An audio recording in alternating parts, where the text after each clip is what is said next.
Salve, salve! Eu sou o escritor Alessandro Buzo, certo? A literatura transformou minha vida, cara. Desde quando eu lancei meu primeiro livro, O Trem, baseado em fatos reais, no ano de 2000, 20 anos de carreira, muitas coisas aconteceram e com certeza eu não teria chego aonde cheguei se não fosse os livros, se não fosse a literatura. Tenho 13 livros publicados, organizei outros 13, tenho um livro lançado em espanhol, lançado em Buenos Aires, na Argentina, e eu vim aqui hoje nesse vídeo para mostrar um pouco para você dos meus livros e comentar um pouco sobre eles. O livro Trem Baseado em Fatos Reais foi onde tudo começou. Eu pegava os trens da Zona Leste de São Paulo, uma linha que liga Brás, no centro de São Paulo, a Calmon Viana, passando pelo Itaim Paulista, onde eu morei minha vida toda, minha infância, minha adolescência, enfim. Nessa linha, passando vários perrengues, trem lotado, descaso da CPTM, que é a Companhia Paulista de Trens Metropolitanos, eu me tornei escritor. O hábito da leitura quem me deu foi a minha mãe, Luzia Buzo, que comprava gibis e livros quando eu era criança. E eu sempre gostei de escrever, me destacava nas redações de escola, sempre escrevi uns textos maior do que os meus amigos. E aí depois eu comecei a escrever em jornal de bairro, em fanzines. É isso. Como eu virei escritor? Um dia escrevi um texto chamado Ferrovia Nua e Crua, que falava dos perrengues que a gente passava no trem lotado. Mandei para a ouvidoria da CPTM por um e-mail, não tive resposta. Tentei mandar na mídia para ver se virava uma matéria, ninguém me respondeu. Eu distribuí para as pessoas que pegavam o trem comigo. Essas pessoas começaram a falar que se sentiram representadas pelo texto. E foi quando no dia a dia, na sequência do dia a dia, eles começaram a falar: por que você não escreve um livro do trem? Naquele tempo não tinha essa cena que existe hoje de escritores da periferia, poetas, saraus, slams, nada disso existia. Pouquíssimos escritores tinham lançado livros sendo da periferia, tendo vindo da periferia. Entre eles o Paulo Lins, que escreveu o livro Cidade de Deus, mas ainda não existia o filme. O escritor Ferré já tinha lançado Capão Pecado, pouquíssimas referências. Escrevi o livro à mão, eu não tinha computador em casa. Eu lia para minha esposa Marilda Borges e ela ia comentando que estava ficando bacana, e aí assim a gente finalizou a escrita do livro. Comecei a pensar várias formas de publicar, tentei arrumar patrocínio, mandei para algumas editoras, mas não conseguia nada de concreto. Foi quando eu descobri que dava para lançar o livro independente. Você pagava pelo custo do livro e pegava os exemplares e saía fazendo o seu corre. Eu não tinha grana para lançar 500 exemplares, que era o que as editoras costumavam querer publicar. Então comecei a fazer de tudo por onde arrumar essa possibilidade. Foi quando uma empresa que eu trabalhava vendendo alimentos, eu vendia alimentos num telemarketing para restaurantes, hotéis, clubes, hospitais. E a empresa que eu trabalhava descobriu que eu estava tentando lançar esse livro e me apoiou com 1/3 do valor que eu precisava. Como eu não tinha os outros 2/3, eu ofereci esse valor, R$ 1.000, de R$ 3.000 que eu precisava de entrada, e parcelei o restante. E foi assim que eu peguei os livros na mão e me tornei um escritor. Fiz um lançamento em dezembro de 2000. Então em dezembro de 2020 completo 20 anos de carreira. O livro do trem até hoje é muito comentado, mas essa versão de 2000, O Trem baseado em fatos reais, ela é esgotada. Foram só 500 exemplares. Quem tem esse livro tem, quem não tem, nessa versão não vai ter mais.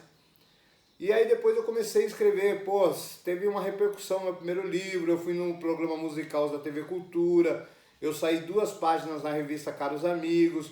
No dia do lançamento do meu livro, 24 de dezembro de 2000, saí meia página no Jornal da Tarde, que era o jornal popular do Grupo Estadão, um jornal que não circula mais. Enfim, tive uma boa repercussão, até por ser novidade, escritor vindo da periferia. Com isso, com esse burburinho, com esse sucesso que o livro fez, eu peguei gosto, achei bacana e comecei a escrever um segundo livro. Um romance, ficção, mas com histórias que eu e meus amigos tínhamos vivido na infância. Só que os personagens eram fictícios. Achei que com a repercussão do primeiro eu acharia facilmente uma editora para lançar meu segundo livro, mas descobri que não. Tudo continuou complicado, tudo continuou difícil. Eu estava mais endividado ainda do que em 2000. Se em 2000 eu já não tinha grana para lançar o livro, em 2001, 2002, quando eu finalizei a escrita do segundo livro, eu estava numa situação mais complicada ainda. Além de ter me endividado com a dívida do primeiro livro, eu ainda tinha meu filho, né, que nasceu também em 2000, para criar, né, uma criança em casa, esposa, família. Então eu estava numa situação mais difícil e não apareceu uma editora como eu achava que seria mais fácil. E aí foi quando eu comecei a achar que eu nunca mais lançaria um segundo livro. Porque foram vários nãos de novo, várias portas batendo na minha cara. Mas um dia eu conheci um cara chamado Thomas Miellerhausen. Ele era agente de uma escritora que também era da periferia, a Cláudia Canto, que era da cidade de Tiradentes, também zona leste de São Paulo, assim como o meu Itaim Paulista. Esse cara me achava um cara famoso. Quando ele me conheceu, ele falou: porra, mano, cadê seu segundo livro? Você é um cara conhecido. Eu não me achava tão famoso assim, mas ele tinha visto algumas matérias minhas na mídia e ele me considerava um cara conhecido. Aí o Thomas pegou e falou assim: não, pô, como assim você não tem editora? Eu vou te levar na editora que lançou a Cláudia Canto e lá você vai conseguir lançar o seu segundo livro. Só que lá era uma editora independente também. Cobrava para lançar. Cobrava para você imprimir os seus livros. Eles só diagramavam, faziam um trabalho de correção, mas era uma editora independente. Chegando lá, conheci Valentina, que é a dona da editora Edicom. A Valentina, acabei fazendo vários livros com ela depois, me tornei amigo pessoal dela, ela conhece minha família. Sempre que eu vou lá na editora, a gente acaba sendo convidado para almoçar. É um tratamento bem pessoal. Não é uma editora tão comercial, ela tem uma coisa que me agrada muito, que é esse toque pessoal, né? E aí a Valentina conversando comigo, eu peguei e levei todas essas matérias que eu tinha saído com o livro do trem e joguei na mesa dela. Ela ficou impressionada, essa era a minha intenção e eu consegui atingir o objetivo de impressionar ela. Mas ela pagou e falou pra mim: Buzo, você tem grana para fazer? A gente pode fazer menos exemplares, fazer 100, 200 exemplares. Você tem grana para bancar isso? Eu falei: Valentina, de verdade, no momento eu não tenho grana para nada, eu estou endividado, estou sem dinheiro nenhum, não tenho nada guardado, nenhuma reserva. E ela pegou e falou assim: você trabalha com o quê? Falei para ela que vendia alimentos. Ela falou: pronto, está resolvido. Você me dá R$1.000 em alimento, eu te dou R$1.000 em livro. Você me paga com alimento. Aí eu peguei, olhei para ela e falei: bacana essa ideia, contanto que o meu patrão concorde, né? Cheguei lá no seu Pedro Logiotes, eu trabalhava numa distribuidora chamada Logiotes, na Rua da Cantareira, a rua do Mercadão Central de São Paulo, do Parque Dom Pedro. Quando eu lancei o livro do trem, que meu patrão me apoiou, não era a mesma empresa, eu trabalhava na Super do Brasil, o dono da empresa era o seu Sérgio, né? Então, assim, 4 anos depois, eu estava no mesmo ramo, que era o que eu sabia fazer, mas em outra empresa. O seu Pedro Logiotes, ele descobriu que eu era escritor um dia que eu saí meia página no jornal Estadão. E aí ele chegou para trabalhar de manhã e falou para mim: Buzo, como pode você dialogar com essa cultura? Você está aqui no Estadão sendo chamado de ícone da literatura periférica e você trabalhar 1 ano para mim e eu não saber disso. Expliquei para ele que eu costumava não misturar os assuntos, cultura e trabalho, até porque em empregos anteriores eu tinha não tido boas experiências com isso. Ele falou que a partir de então tudo bem, que eu poderia comentar quando alguma coisa bacana acontecesse. E aí ele aprovou eu mandar R$1.000 em alimentos e foi assim que eu lancei meu segundo livro em 2004, Suburbano Convicto ou Cotidiano do Itaim Paulista. Só que quem comprava o livro Suburbano Convicto queria o livro do trem. E o livro do trem era esgotado. Firmeza? O que eu fiz? Eu não queria relançar o livro do trem. Eu não queria repaginar aquele livro. Por quê? Eu tinha sido um pouco romântico demais. Sabe, o jovem de 13 anos de idade, a criança, né? 13 anos de idade, começou a pegar o universo do trem lotado. Em 1985, quando eu arrumei meu primeiro emprego de office boy, eu não queria essa história como eu tinha colocado, eu queria ser mais contestador. porque 5 anos depois continuava tudo igual, o trem continuava péssimo. Então eu reescrevi o livro do trem e é essa versão que eu lancei em 2005. E eu considero o meu terceiro livro, por quê? Eu considero o meu terceiro livro porque ele não é o mesmo texto do trem baseado em fatos reais. Tem os 3 primeiros capítulos do primeiro livro, mas depois eu reescrevo atualizando, dizendo que os trens continuavam tudo igual e a nova versão, contestando a versão oficial, é porque estava tendo uma modernização e falavam que os trens na periferia tinham música ambiente e ar-condicionado. E no Itaim Paulista esses trens ainda não tinham chego. Então eu fui mais contestador, bati mais de frente com a CPTM e o meu terceiro livro é O Trem, baseado em fatos reais. Mano, firmeza, tava indo tudo bem, já tinha lançado 3 livros. A partir daí eu quase que comecei a lançar um livro por ano. Então realmente eu me firmei no universo literário, me firmei como escritor da periferia. E o meu quarto livro eu queria que fosse uma ficção, porque todos os livros anteriores eu tinha, de certa forma, falado coisas que existiam. Tanto o universo do trem em 2 livros, quanto o Suburbano Convicto, que era história, personagens fictícios vivendo histórias que tinham acontecido de verdade. Então eu peguei e me coloquei o desafio de escrever um romance de ficção. Esse romance ficção, para dificultar um pouquinho mais, a personagem principal é uma mulher. É a Rose, personagem que dá nome ao livro, guerreira, né? Ela não é guerreira por ser uma militante, por ser uma pessoa como algumas mulheres da periferia, a gente coloca o rótulo de guerreiras por lutarem, sustentarem sua família. Não, ela era guerreira porque nos altos e baixos que ela encontrou na vida, ela sempre pensava além, sempre tentava se sobressair. Mas ela foi uma pessoa que desandou nas drogas, se prostituiu, enfim. Guerreira é uma história vida louca. E eu lancei em 2006 a versão independente do Guerreira. Essa versão independente ela é esgotada, mas em 2007 a editora Global, que é uma grande editora que lançou grandes nomes como Ignácio Loyola Brandão, Marcos Rey, tantos outros, né, cara, Patativa do Assaré, tantos escritores consagrados da literatura brasileira já lançaram pela Global, e a Global estava lançando uma coleção chamada Literatura Periférica. E aí eu relancei o Guerreira nessa versão aqui, Guerreira, pela Global Editora, e foi a primeira vez que finalmente um livro meu chegou nas grandes livrarias. Eu pude fazer um lançamento na Livraria Nobel, no Center 3, na Avenida Paulista. Então, porra, todas essas coisas que você tinha vontade que acontecesse na sua vida, eu comecei a realizar a partir do Guerreira. Ter uma distribuição na livraria e tudo mais. Então o Guerreira, na versão da Global, foi que abriu algumas portas para mim. Eu fui pela primeira vez como palestrante da Bienal do Livro, numa palestra que estava eu, Sacolinha e Sérgio Vaz, 3 escritores da periferia, com mediação do Chico Pinheiro, jornalista da Globo. Enfim, várias coisas aconteceram. Queria comentar de alguns outros livros meus, entre esses 13 que eu publiquei, né?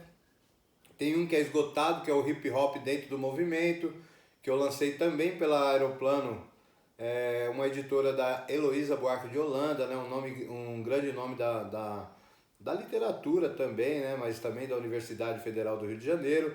Enfim, a Heloísa Buarque de Holanda, eu fiz uma palestra com ela no Fórum Social Mundial em Porto Alegre, aonde eu contei a minha trajetória na mesma mesa que ela estava. Quando acabou a palestra, ela falou: escreve a sua história que eu publico. Mano, soou como música para meus ouvidos, né, cara? Todos os livros anteriores eu tinha tido várias dificuldades, e aí era só escrever que ela publicaria. E foi assim que eu lancei a minha biografia em 2007, Favela Toma Conta, pela Aeroplano Editora. Certo? Aqui atrás tem uma 4ª capa aqui com Chico Sá falando de mim, muito bom, da hora mesmo. Então, essa biografia eu conto todos os perrengues que eu passei na vida, antes da cultura, os trem lotado, a época que eu fui por 10 anos usuário de cocaína, como eu superei as drogas e como eu virei escritor. Ou seja, conta o meu início, conta antes e o meu início de carreira até 2007. Como eu achava que esse livro era muito bom, mas não tinha contado a ascensão que eu tinha tido depois, Então, mais pra frente, eu lancei o Favela Toma Conta 2. A literatura e o hip hop transformaram a minha vida. Nesse livro, eu conto um capítulo por ano de 2008 a 2014, que foi o ano que eu lancei ele. Então a minha biografia em duas partes, ela vai até 2014. Né? Fica aí, quem sabe, o Favela Toma Conta 3 para ser escrito, né? De 2014 para frente. Nesse livro, foi a época que eu tive um progresso, que eu tive uma evolução, onde eu conquistei o meu maior sonho, que era comprar uma casa própria, onde eu realizei 2 filmes como diretor. Na época que eu lancei esse livro ainda era um filme só, o outro veio depois. Eu fui trabalhar na televisão, conquistei um quadro de cultura da periferia no programa Manos e Minas da TV Cultura, e depois por outros 3 anos eu fiz um quadro de cultura da periferia no SPTV, primeira edição, um telejornal da Globo, fiquei conhecido do grande público. Então nesse livro eu costumo dizer que o primeiro Favela Toma Conta é a época dos perrengues, e o Favela Toma Conta 2 é a época da ascensão, né, cara? Graças a Deus eu não fiquei rico, mas tive algum progresso na vida, né, mano? Então eu queria comentar mais alguns livros meus aí, para que vocês conheçam, e todos os livros que eu estou mostrando é porque eu tenho disponível para venda. O Dia das Crianças na Periferia é o meu único livro infantil com ilustrações de Alexandre de Maio, do site Catraca Livre. O Alexandre de Maio, na época, fazia a revista Rap Brasil, do qual eu era colunista, e a gente fez esse livro aqui, eu escrevendo a história e ele fazendo a ilustração. Dia das Crianças na Periferia. É uma história curta que o tema do livro é: não dê arma de brinquedo para o seu filho. Eu nunca dei uma arma de brinquedo para o meu filho. O meu filho hoje, o Evandro, tem 20 anos. Nunca, na época que ele era criança, ele teve uma arma de brinquedo. Então, por isso que eu pude, né, escrever esse livro. Senão não teria sentido. Do Conto à Poesia foi um livro que eu lancei pela editora Ponteio do Rio de Janeiro. Esse livro eu fiz um lançamento muito bacana no Rio de Janeiro, na livraria Travessa, uma livraria tradicional do Rio de Janeiro. Foi muito bacana ter lançado um livro numa grande livraria do Rio de Janeiro. E o do Conto à Poesia, ele traz boas histórias, algumas poesias e também contos que eu gosto muito e que eu costumo inclusive ler em algumas palestras, certo? Esse livro é o que eu traduzi para o espanhol, e existe uma versão que é Del Cuento a la Poesia, lançado em Buenos Aires. Lancei na Universidade de São Martín, em Buenos Aires. Da hora esse livro aqui. Um livro que eu gosto bastante é o Profissão MC.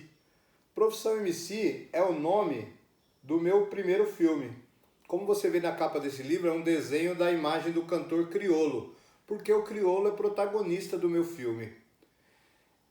Quando eu fui convidado para escrever esse livro pela editora N Versos, era o meu 10º livro como autor, e eu não queria que o 10º livro fosse um roteiro do filme que as pessoas já tinham visto. Então eu peguei os 3 personagens principais do filme, levei eles para a infância. Nesse livro, eles chegam na periferia, na comunidade onde eles moram, na favela, eles se conhecem, viram amigos e eles crescem nesse livro.